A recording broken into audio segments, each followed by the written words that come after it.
আপনি তো 9 নং ওয়ার্ডের বাসিন্দা, আপনার এলাকায় কি কি চাহিদা আছে বা কি ধরনের সমস্যা আপনারা ফিল করেন? আসসালামু আলাইকুম, আমি মোহাম্মদ কামাল হোসেন, শাহ আমানতপাড়ার সমাজের সাংগঠনিক সম্পাদক এবং কলেজ গেট ব্যবসায়ী সমিতির সাংগঠনিক সম্পাদক। তো আমাদের সর্বপ্রথমে আমি শুভেচ্ছা জানাচ্ছি আমার মাননীয় বর্তমান সরকারের মাননীয় 3 পার্বত্য জেলার মন্ত্রী মহোদয়, ওনাকে আমি শুভেচ্ছা জানাচ্ছি। আরও শুভেচ্ছা জানাচ্ছি বাংলাদেশ সরকারকে। তা আমাদের সমস্যা হলো কলেজ গেট, আমাদের একটি কাঁচা বাজার নাই। হয়তো কিছুদিনের জন্য আছে, হয়তো কিছুদিন পর আবার এই কাঁচা বাজারটা হয়তো রোডসের জায়গা বলতেছে ওনরা, হয়তো ওনরা নিয়ে যাবে। তা আমরা মাননীয় মন্ত্রী মহোদয়ের কাছে আমরা আকুল আবেদন জানাচ্ছি, আমাদের কলেজ গেট জানি একটি কাঁচা বাজার হয়। আর বিশেষ করে পাবলিক টয়লেট আমাদের নাই।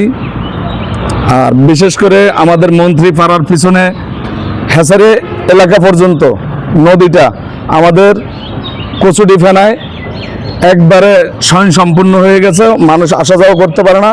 হাজার হাজার মানুষ অনেক দূর থেকে আসে, ওরা অনেক কষ্টে জীবনযাপন করতেছে আমার মন্ত্রী মহোদয়ের ঘরের পিছনেই।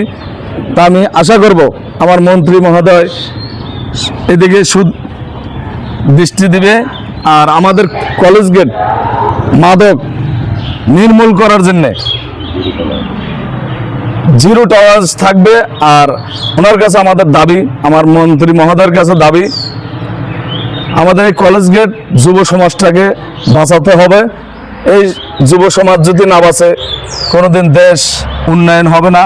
তাই আমি দাবি জানাবো ওনার কাছে। আমি অবশ্যই আশা করব, অনেক দিন যাবৎ আজকে 17টি বছর ওনার আমি পাশে ছিলাম, আমি চিনি ওনাকে, উনি একজন খুব ভালো মানুষ। তাই আমি ওনার কাছে দাবি আশা করি যে আমাদের দাবিগুলো পূরণ হবে। এইটুকুই আমাদের আশা। আমাদের ব্যবসা বাণিজ্য বেকারত্ব দূর হবে, রাঙ্গামাটি পাহাড়ি বাঙালি আমরা সবাই মিলেমিশে থাকবো, এটাই আমরা দাবি জানাচ্ছি। এই বলে আমার বক্তব্য আমি এখানে শেষ করছি। আসসালামু আলাইকুম।